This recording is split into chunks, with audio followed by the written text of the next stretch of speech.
and mysteries and that kind of stuff in general. And he had this kind of advice that he was saying that like what you have to kind of do is like you write all the pieces out for a mystery. You have to just kind of like write it all out so that like there's everything, all the cards are on the table, and then you start taking pieces away. And you just have to take enough pieces away so that like the audience is still interested. You have to know everything. And so when you write it, write everything and then just start taking pieces away. And that's how you create that mystery. I'm like,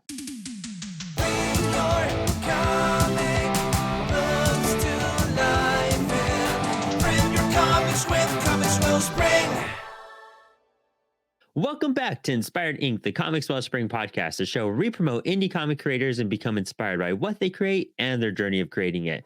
I'm your host, Brandon Bloxdorf, and today on the show, we have artist and creator Jade Lowder of books such as It's a Horror Show and Dead and Still Dying. We talk about moving your art from a traditional aspect into the digital realm, what it's like being a fine artist entering the comic book medium, and why it's important to celebrate your work.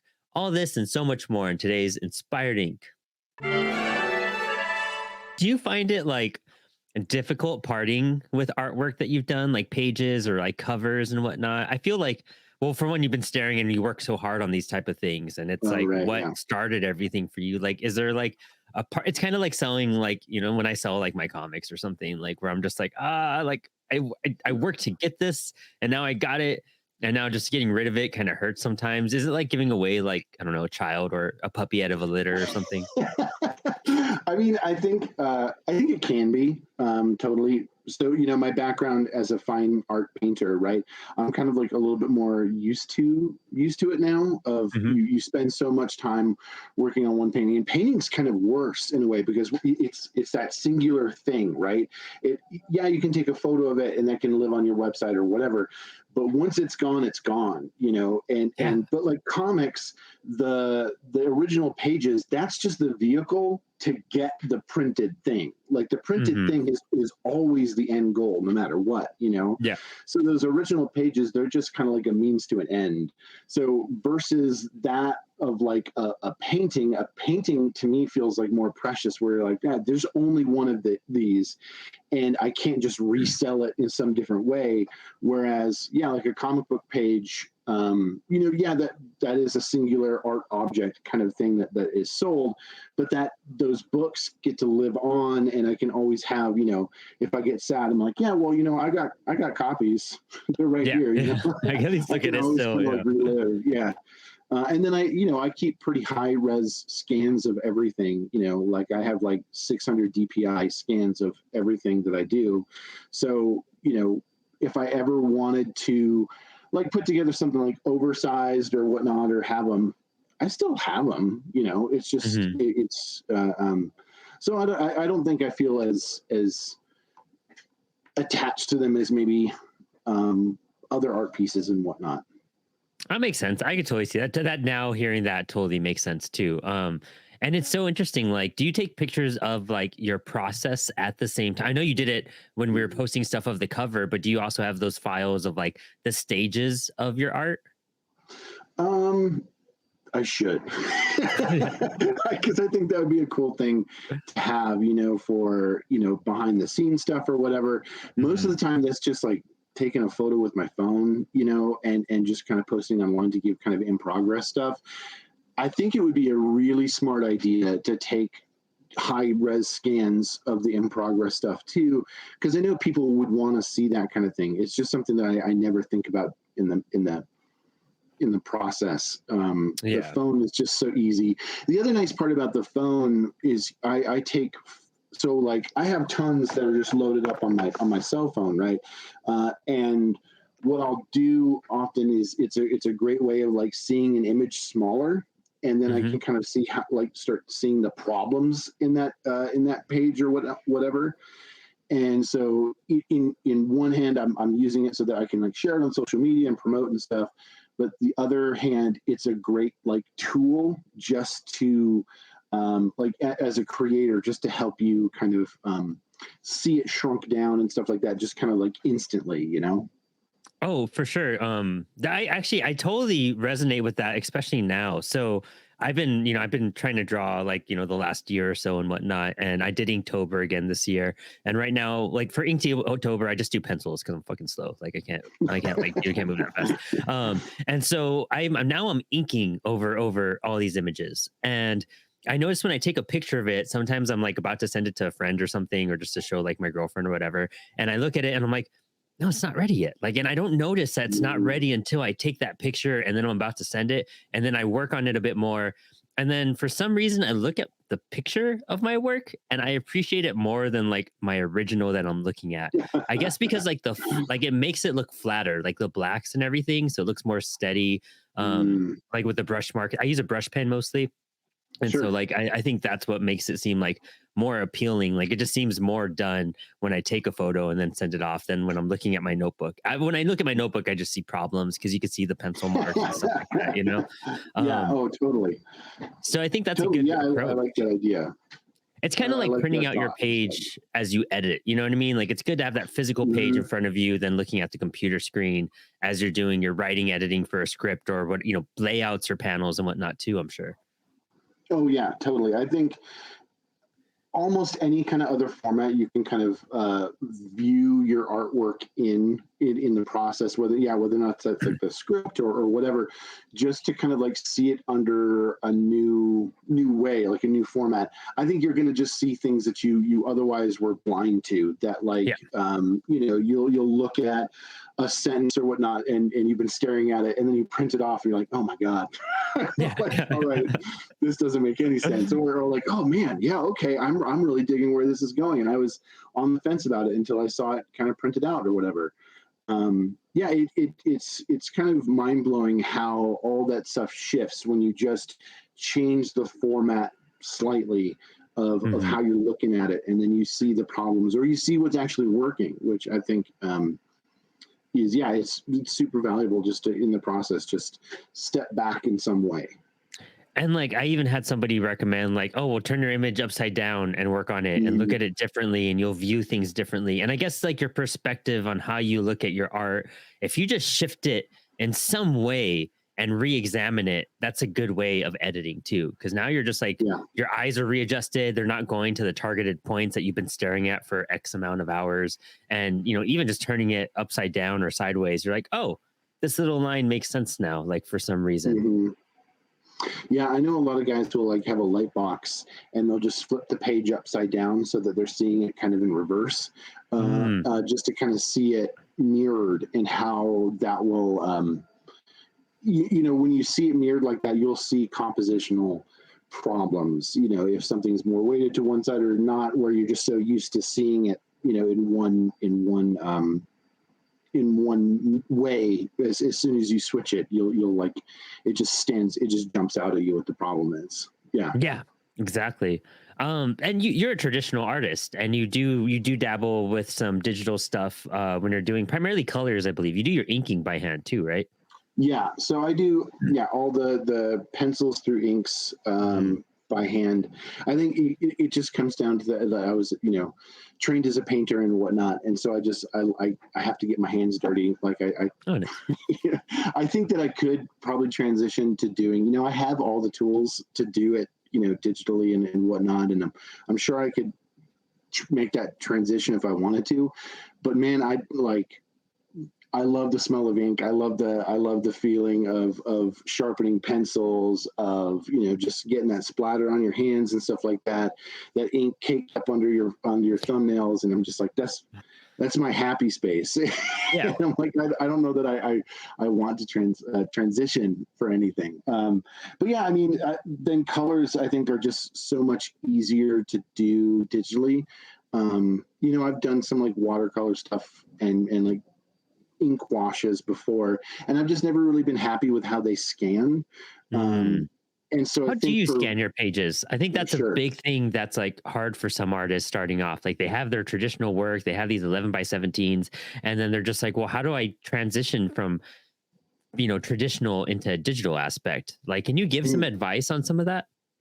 Sure. I mean, so I went ahead and made the investment of buying a larger bed scanner that has 11x17, because most scanners that you can buy at like any kind of store, like, you know, your the local Best Buy or whatnot, or like your 8.5 by 11 kind of like standard letter format. And so the bigger scanners are a little bit more pricey.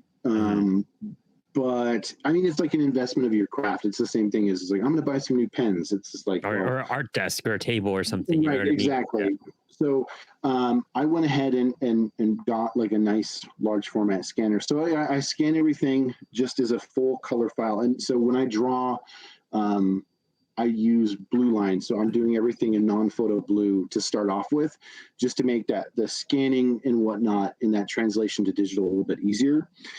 So I'll scan everything in full color and like largest format possible. So like I'll crank it to 600 DPI, and then I'll throw it into Photoshop once I have it scanned.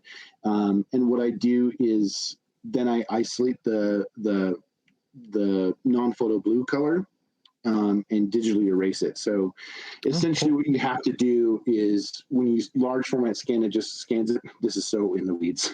No, please. Yeah. You have to scan it. It scans in as RGB, as an RGB file, right? And so what you need to do is you need to translate that file to CMYK, because the non-photo blue, that color is perfect cyan. So the scanner reads it as cyan. And so if you turn the image to CMYK in Photoshop, you'll be able to then go under like your color control panel and essentially decrease the saturation and then decrease the lightness, and it just disappears. Oh. And you have to you'll have to fiddle with the levels just a little bit, like the curve, just a little, so that you can get those blacks as dark as they need to be, and the white of the page to be as white as it needs to be. So it takes just a little bit more fiddling than that. And then there's obviously like sometimes the scanner doesn't work perfectly, and I'll have to go back in and digitally kind of delete some of the extra blue lines that it read as black or something like that.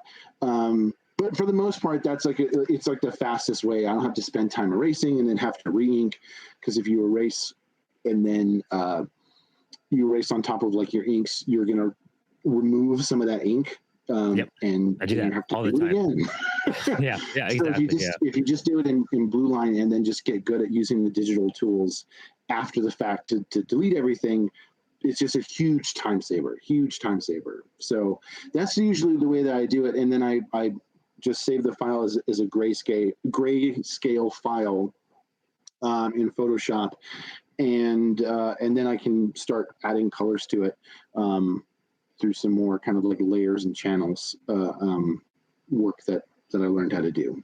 Yeah, that's cool. That's really interesting. I think that's like a big almost disconnect, you know what I mean, when it comes to making comics, is like that in between step of going from like my physical page to like putting it digital. And some people just take a picture of it and then they throw it on like Procreate or Photoshop or clip art, and you know that can work like to an extent, but I think this like process, that middle part, is just something that's laid empty. And a lot of people, I'm me included, you know, for sure.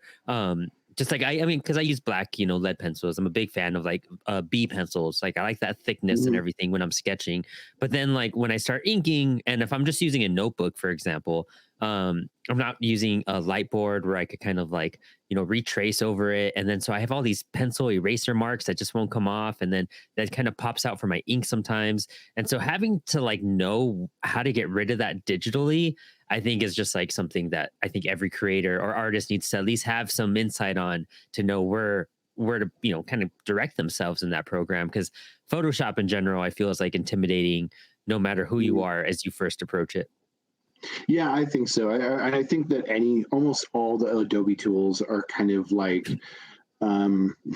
prohibitive in some way, of just like to a novice coming into it. It's super not user friendly in a lot of ways. Where unless you know the secrets, you're like, what the hell are you doing? Oh, I'm making a clipping mask. And you're like, what does that even mean? And then you show and you're like, oh, okay, I get that now. But you know, just for somebody to come in and just understand that, it's you know, it's really, really hard to do that. So I totally get it. I also think that like whatever method works for you, you can learn new methods and learn new tools and stuff like that. But if it works, just do it. Just keep doing that method, and that's totally fine. There's not like a gatekeep rule in comics that like you have to do it this way. It's just like there's ways to make things faster, to make things streamlined, or to get the effect that you want or whatnot. But there's not like a right or a wrong. It's just get to the end zone. You gotta get there some way. And I think that if an artist finds like that really weird way of like, I take a photo with my phone and then I go in digitally and then I retrace everything digitally, and then it's just like, and they have all these like 20 steps that like where I have just the one step to get there, but it works for them. I'm like, well, maybe that there's something in that translation that you're doing that is energizing the work in some way, that is making that process fun for you and it's enjoyable to you. And so by all means, go for it. I don't think there's any problem with that. It's one of those things where you just need to love the process. Like most of anything, as long as you're loving the process and you're, finishing telling your story, finishing your page, finishing your book, those are the two most important things. Like you want to finish it, you want to complete whatever you're doing, and you want to love the process while doing it, or else you're just not going to enjoy anything else that really comes out after that, at that point. Yeah, I think if it gets in the way with you finishing the project and getting your book out there, then it's like, okay, it's time to maybe rethink, how this is working. But otherwise, if that old adage, right? If it ain't broke, don't fix it. And I think that's super true. Yeah, and it's always good to pick up a good trick or two here to like navigate things, maybe even fiddle around with something, but that doesn't mean you need to utilize that skill immediately either. Right. Yeah. Yeah, you want to like mess with it, you want to play, you want to experiment, and then be like, oh, now I could put this towards the work I've been publishing and putting out and whatnot. And you've done a lot of work over the last year, like crazy. I was just talking to Doug Knight, and we were saying how he went from like 0 to like 60, in the past year. He went from like, just working on one book, and now he has like 7 on his table. How has the last like year or two been for you as a creator? Just to kind of like highlight, it's one of those things. I think people forget that like you have time for one, and as long as you keep building upon that skill, that you're going to get to that goal. So what's it been like for you? You've been spitting out covers and books, and you have more in the works. Yeah, it's pretty wild. So in 2022, I kind of went from I was finishing one book, and then I did a Kickstarter for it in November and finished that project up. And then we got the fulfillment done in 2023. And then pretty much like 2023, it was just like, okay, go. And so then, I helped with the punk anthology and did the variant cover for that and a short story in there, and then jumped to doing like a short story for Tales from the Dispatch, volume 4. And then, and then I started working on Dead and Still Dying with Mark. And that was a big sprint because we were like pushing to get that done by Baltimore Comic-Con because we were both going to be there. And so that happened. And then, and now I'm working on finally back to working on the next It's a Horror Show, which is going to come out in April. And so, going from 2022, where I was just kind of getting started with lesser known comics and starting to get to know everybody and see how I might plug my work in and what that would look like and whatnot. And then 2023, it was just like, okay, you're in the fold, you're in the mix. Let's go. Let's do, let's do as much stuff as possible. And it's been so much fun. Like 2024, I can't even imagine what it's going to be like. We're going to be doing Dead and Still Dying 2. We're going to, I'll have 2 different It's a Horror Show books. We're going to do an It's a Horror. I mean, I don't think you were part of this conversation in the last huddle from LKC, but we're going to do an It's a Horror Show, the anthology.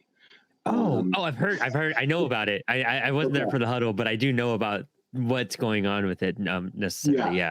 I think it's going to be super fun.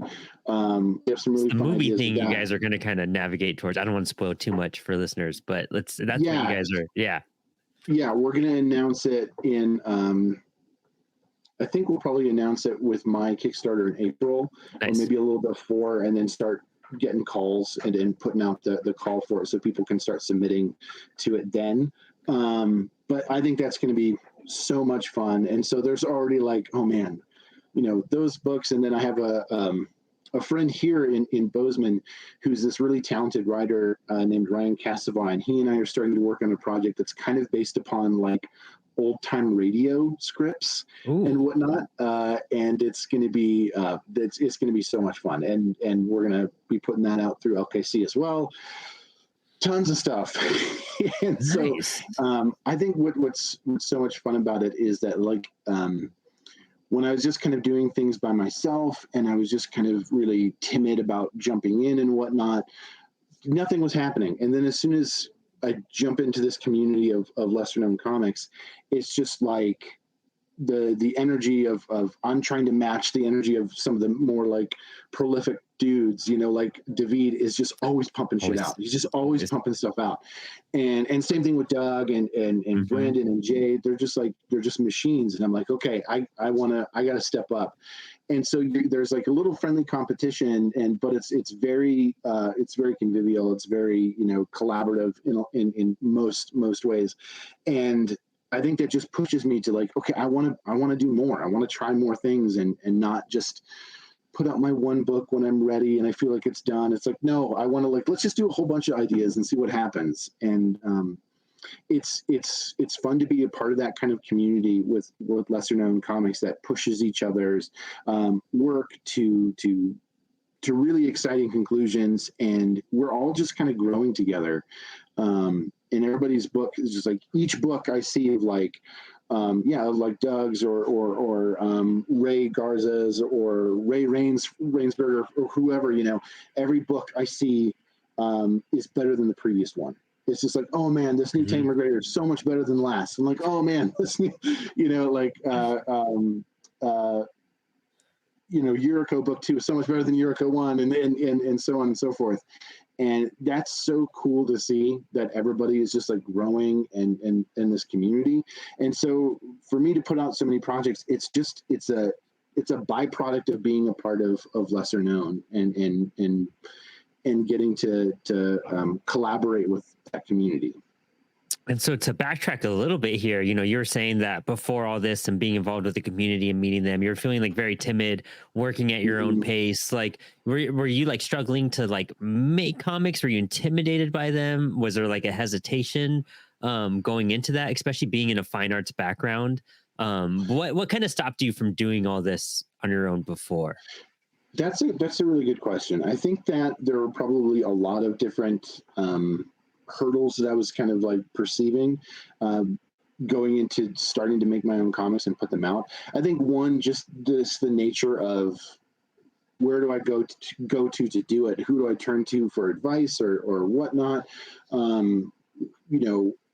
Part of the being a creator in comics is like to go to conventions and do that kind of stuff, which is like this whole other world that I was aware of, but I didn't know exactly how to get into it, what that looks like and all that kind of stuff. And lesser known comics kind of acted as this big, like Big Brother, like, hey, well, we'll show you a little bit, and then you share your insights about what you're good at and all that kind of stuff. So it became this big information sharing thing. And so like lots of the hurdles I felt were maybe just like things I just I put up on my own, that were perceived hurdles, but not real hurdles, if that makes sense. No, like I probably could have figured out a way around them on my own, but it was so much easier and so much more fun to actually do that when I was part of the group, to look at some of those problems. I think too, as an artist, like a fine artist, doing painting and whatnot, I've talked about it before on other shows and stuff like that, but there's like this perceived false modesty that comes with being a fine artist, where you have to be like, oh, these are my paintings in this gallery, I hope you like them, and that's it. You don't go and promote. You don't really do that. That's kind of up to like the gallery owner. That's up to those guys. You're just kind of you make your work, you shut up, you put it in the gallery, that's the end. And in comics, you're just like, check out my book, oh my god, in your face, just shoving it in your, no matter what. you got to be, you know, a cheerleader. You got to be into your product. You have to promote the next thing and the next thing, and you know, it's just a totally different vibe of how to do it.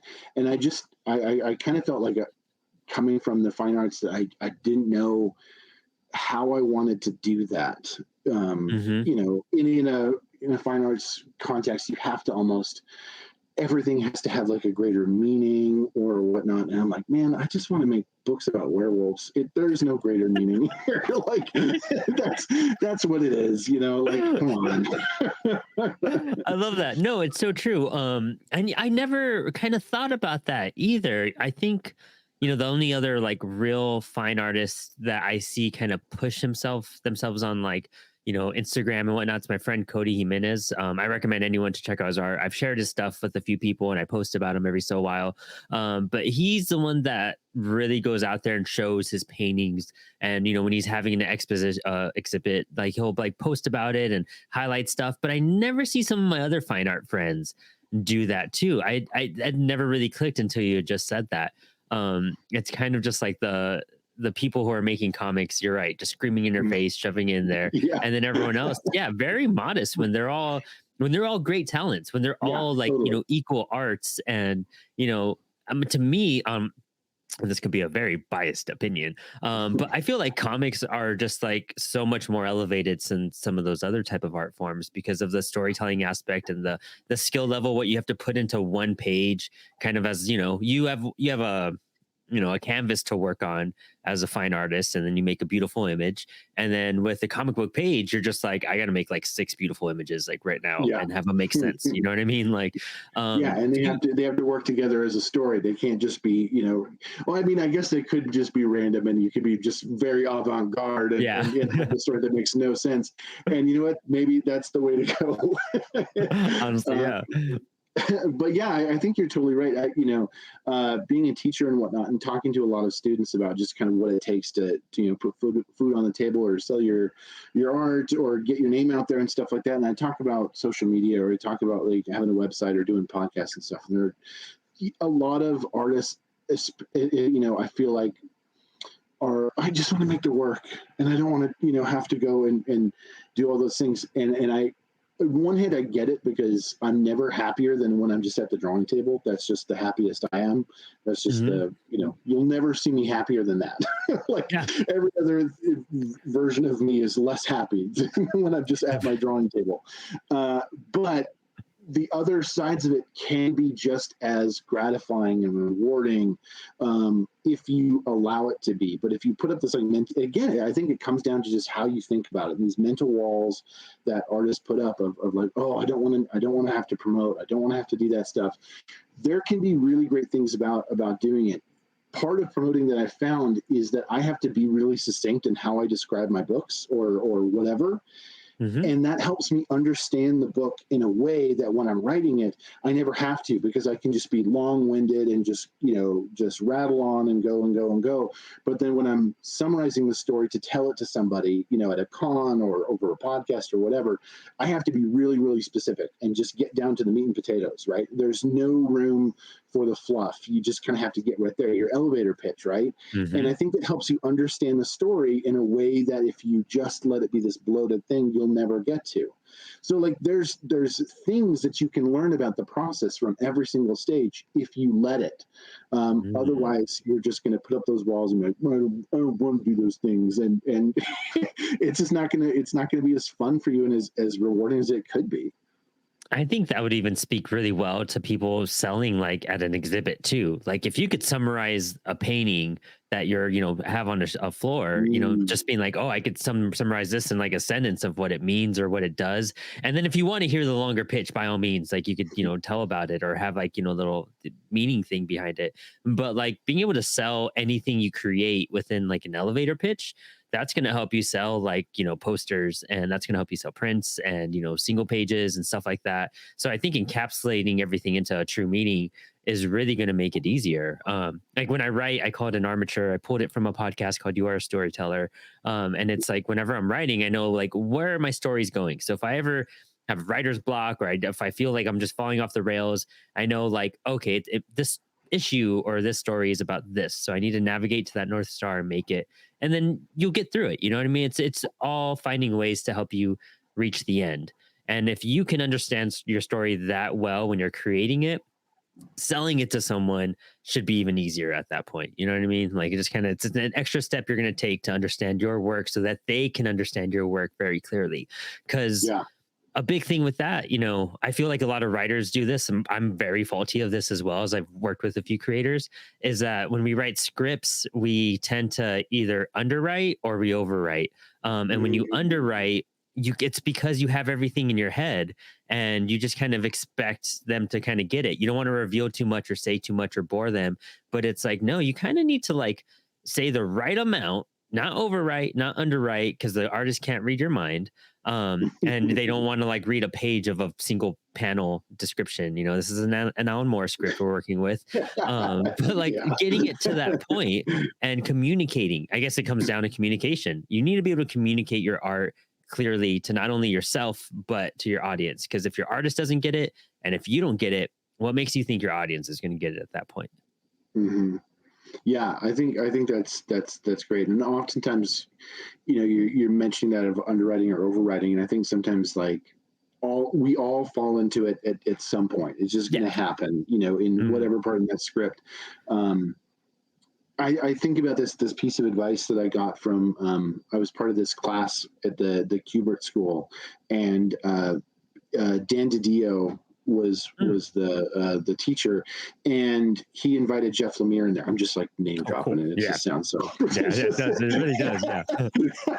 But so Jeff Lemire was in this class, and we were kind of asking him, you know, getting to ask him all these questions about like, you know, how he writes stories and whatnot, and mysteries and that kind of stuff in general. And he had this kind of advice that he was saying that like what you have to kind of do is like you write all the pieces out for a mystery. You have to just kind of like write it all out so that like there's everything. All the cards are on the table, and then you start taking pieces away, and you just have to take enough pieces away so that like the audience is still interested. You have to know everything, and so when you write everything, and then just start taking pieces away, and that's how you create that mystery. I'm like, that's really smart. I love that idea of just, you know, so I think when you're writing, oftentimes that's the kind of method I usually try and go with now, is it's like, because most of the scripts, the only person that's ever going to read them is me. And when I'm doing my own books, I still write a script. I don't just go straight to the panels. I'm still using a script because I think it's a good place just to work out ideas. But I'll do that now, of just write everything, write absolutely every thought, what this means and why this is there, why this thing is, you know, important, or this object or whatever, how it might come back later, how it could be used and whatnot. That way, when I'm down the line, I remember, I'm like, oh yeah, man, if you forget that one little thing, this page, you know, 10 isn't going to make sense. You have to include that at the beginning. Because it's just like that advice. Put all your cards on the table and then start taking pieces away for the audience. And so it's like that process, which yeah, I love that. So I think I'm always guilty of overwriting and in that process. And then once like I'm actually doing the stuff that the audience is going to see, I try to go the other way with it and just take pieces out. It's kind of like a good Columbo episode, to be honest. Like you see, like, you see the murder, you see everything happen, and you know the first 15 minutes, 20 minutes of a Columbo episode is like what the case is about, and then the rest of the show is Columbo solving it. So when you see those first bits, that's the story. And then, you know, at that point, it's just like, all right, well, Columbo needs to come in and solve it. So every element in that beginning plays such an important part for Columbo to pick up on. And I maybe that's just how it's going to connect to my brain to make sense. I'm just going to write mysteries. Just going to rip off Columbo forever, dude. Ultimate goal right there. Dude, that's so awesome.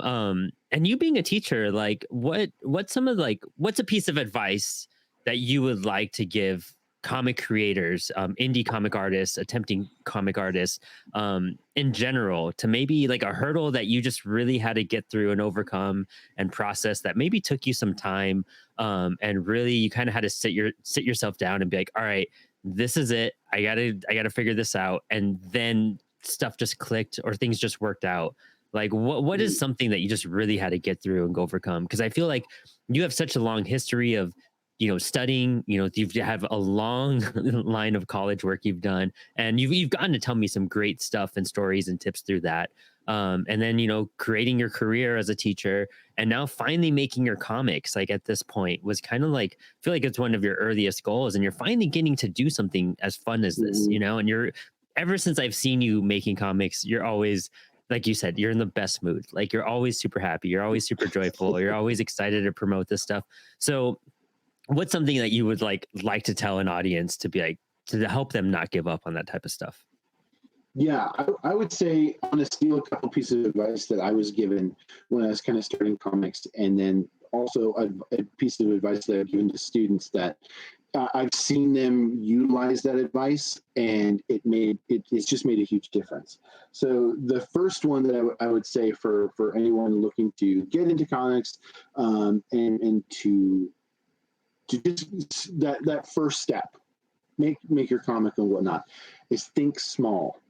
Oftentimes, lots of creators and stuff like that get into comics and they have this huge masterwork in vision of like, it's going to be 8 issues, it's going to be this huge graphic novel and this ongoing series and whatnot. And hey, that's super cool. And I don't mean to diminish any of that or say that like it's not a good idea. Getting started, just get that first book done. It just thinks small, something small and achievable, because I think that the sooner you as a creator can put something out there that is complete, that shows what your work is about, even if it's super short, I think that that's just going to open up more doors for you and show that it's possible, and you're going to learn so much from that. But if you keep this huge idea in your head of like, I'm going to do this giant graphic novel, and it just may never come out, and you're going to feel defeated, and then you're not going to make any more. To kind of like show you the proof in the pudding of that. So the first comic I made, It's a Horror Show #1, was this 8-page comic. Is a mini comic, and I just wanted to get something out. I just wanted to see my work in print and print it out. And I went through Comix Wellspring without knowing lesson on comics or anything, just on my own. I went through Comix Wellspring, super easy to use, and I was able to get this comic and get it into my hands and see, oh man, this is one, beyond actually drawing the thing, getting your book is probably the greatest feeling. It is. It really is. It trips you out. It's pretty much mind blowing. It's amazing. I don't. It's like tingles when you get your first book. It's fucking awesome. So that first book, it was doable. I got it done in a short amount of time. Was able to put it out, and then I started just giving it. I used it almost like a business card in a way of just like giving it out, and like it had all my socials and all like ways to contact me and stuff like that. And from that, I got to do some workshops around town because people saw that comic, and I put it out in this place in Seattle, this comic shop called Push Pull. And at that same time, I started talking to Mark online, and that leads me into my second piece. So #1, something small, get it out there, like think small. #2, don't be worried if like you about your work about making it too accessible or making it like that. Don't be worried that no one's going to like it. Is I guess is the kind of advice. Be into what you're doing and start putting it out there, and just put it out there, and your audience will find you. Just trust that like you're into it. Is this something that makes you happy, that you're excited about it, someone else will be excited about that thing. It's just like if you feel sincere about it, someone else will find that cool and engaging as well. And that leads into that part of the story. So I put that comic book in Seattle, and at the time I had like no interest in my books, and it was just, I'm just making my own stuff and trying to get it out there and stuff like that. And I'm posting things on social media. I'm just posting images of my books and just trying to get my name out there as much as possible and whatnot. And all of a sudden, this comic book company started following me on Instagram, and then I started following them, and it was Lesser Known Comics. And Mark happened to be going on a trip to Seattle, and he went to Seattle and he saw that I put a comic in this shop. He went and bought it, and then we started. He got this book from the shop in Seattle, and he was like, "Oh man, we gotta do something with this and put it into the catalog." And I was ecstatic about that. And so the whole idea is like two things, boom, boom, boom, right there, made it small, put my stuff out there, didn't worry about like reactions, just get it out there. Your audience will find you. And it did, and it's still growing and it's still a process. And I'm not by any means like a super accomplished comic book artist. I'm like, man, every book I'm like, just, it's a grind no matter what, you're still grinding. Yeah. Still grinding no matter what. But, it's been a hell of a lot easier having some really cool supporters like Lesser Known Comics and meeting some cool fans at conventions and stuff like that have been really supportive and have shared my work and gotten my stuff out there a lot more. So yeah, those two pieces right there, I think are super, super vital. And I started seeing some other of my students that I gave that same advice to, just like think small and whatnot. And these students who had these big ideas and whatnot, and they started making like little zines and stuff. And now in their communities, I have this former student who lives over in Pittsburgh, and now she's being invited to do like workshops on how to make zines and all this kind of stuff because she thought small, started putting them out there, and then like boom, boom, boom, stuff started happening. And it's just like, yes, just think small and then start putting it out there. And like Nice. Those two things right there, I think are going to be really, really helpful. That big idea, keep it, hold on to it. Just give it just a little bit of time so that you have the money to do it, that you're not, just sleepless nights on it and whatnot. Like just let that get to a place where you're going to be happy doing it. It's going to feel like the right time and the right space to put that kind of a thing out. But hang on to that big idea, because I think those big ideas are really cool. But you might also see by the time you put out that first project, that first little book, you're like, oh man, this was a bad idea. Yeah, no, 100%. I shelf that for forever and never come back to it. And I think that little thing that you make could just be the thing that really unlocks everything for you. Oh, dude. And I agree with all of that. That's such great advice. And you're totally right. Because speaking from experience here, I come out of the gate and I tried doing like these two big series, and I was like, they're both going to be 6 issues. I'm going to map them out, do all this stuff. And as I was working on it, I was just like, you know what? I'm going to make some smaller stories before I hit this 24-page issue 1 to start all of these and make sure things work out with you and your artist, especially if you're a writer-artist combo. Like doing a bunch of short form like stories, anywhere from 2 to like 12, 16 pages. Dude, that's almost the best way to start, because it samples, it gives you a flavor of where things are going. You get to like get a strong feel with the person you're collaborating with, or just a better understanding of your art as you work on your own story on your own too. You know what I mean? You figure out formulas, you figure out processes, especially for your first book. There's so much you don't know. And there's so much work that goes into each one. Like, dude, the punk anthology was 20 times more work than I ever thought possible. Like, I'm just so happy. I'm so happy it came out good. And it's one of those things, like, you're right. Getting in the mail was absolutely mind blowing. Working with people like you and having your art on the book just trips me out. And even me, I was like kind of scared and timid, being like, it's a punk rock comic. How is my audience going to find it? Like, who is going to be interested? Like, is anyone going to even care? I'm surprised where it's led me and what it's done for me. We now have your cover as a San Diego variant, stuff like it took us places that we'd never imagined, as I was just like, well, I'm trying to put out this one book and I did this anthology. It's a shorter form thing instead. And it just worked. And so like work on the small stuff. That's the best thing, pump out those short stories. It'll make you a better craftsperson. It'll make you understand it better. It'll make you understand the process, and it'll show you like if you can do this, you can do bigger, and keep on pushing yourself up at that point. Keep challenging yourself. Jade, it's been awesome. I could talk to you for hours. I always adore talking to you. Let us know what you're up to in 2024 so far. At least Lucy, what you have planned, and let us know where we could find you. We have all your links at the bottom, of course, too. But just keep us posted. Yeah. So the big things coming out in 2024. So Dead and Still Dying, we're launching the Kickstarter. Dead and Still Dying is a project that was written by Mark Bernal of Lesser Known Comics, and it was illustrated by me. I did all the art, colors, lettering, all that kind of good stuff. In there, we're launching the Kickstarter in late January. There's gonna be some really exciting tiers. One of the ones, the tiers that I can announce for backers, is we were contacted by a band who wanted to make a theme song for our comic, and they were just really excited by the art that they saw. And so it's this band called the Antibodies that you can find on Instagram and Bandcamp, and they do a lot of different theme songs. Punk band that do a lot of different theme songs for documentaries and for other really cool indie projects.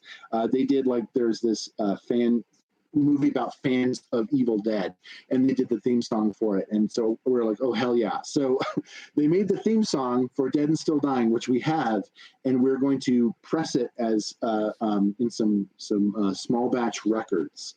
And so one of the tiers, you'll be able to buy a record of the theme song along with the comic Dead and Still Dying, which I think is going to be super, super cool. And then we'll have some other cool ones where instead of just having your name written in the back of the book as a backer, we're gonna have like a yearbook in the back with illustrations of people's faces as they back for that pledge. So there's just gonna be lots of fun stuff. So look out for that in January. That'll be on Kickstarter under Dead and Still Dying. And then in April, I'll be launching the Kickstarter for a double feature of It's a Horror Show. So It's a Horror Show 3 and 4. Oh my God. Nice. are gonna be coming out in April. I'm super excited about them. It's a Horror Show 3 is a revenge story about a woman who gets buried alive by her boyfriend. She escapes and goes on a bloody rampage, and it's so much fun. It's a blast drawing it, and it's just a gory mess. And then It's a Horror Show 4. Right now, what I'm thinking about is it's going to be my Christmas story. And it's my Christmas horror story that I'm going to do. And to give you the simple, takeaway from it, the subtitle name of it is going to be A Kaiju for Christmas. So nice. Nice. I'm so excited. Which I think will be really fun. So I think that's what's coming up in 2024. And then at some point we are going to be doing the It's a Horror Show anthology, asking for submissions for short stories for that is kind of falls into the umbrella of campy horror. So if you read It's a Horror Show, you'll kind of understand the vibe of what we're kind of going to be asking for that anthology. And then beyond that, who else? Who knows? It's just it's gonna be tons of cool stuff. Yeah, the best place to always find whatever I'm working on new information is probably Instagram at Jade Lowder. I also have a website, jadelowder.com, that I'll post images and stuff like that. And then I also have a Patreon that I try and post 2 to 3 new pages every week, and that's patreon.com/Jade Lowder. Dude, nice. Thank you so much, Jade. Man, I can't wait for all of that. I can't wait to see more of It's a Horror Show. I'm super excited for all your work, like always. And thank you for everything you do. Can't wait to have you back on the show. We'll try to get some art instructional stuff or something. It'll be a lot of fun. Yeah, let's do that. That sounds awesome. And for everyone else, stay tuned. We'll be announcing other Kickstarters going on right now in January that are getting printed via CWS and a bunch of other stuff, print tips and everything. So stay tuned. And thanks for hanging. Go make some comics and stay inspired.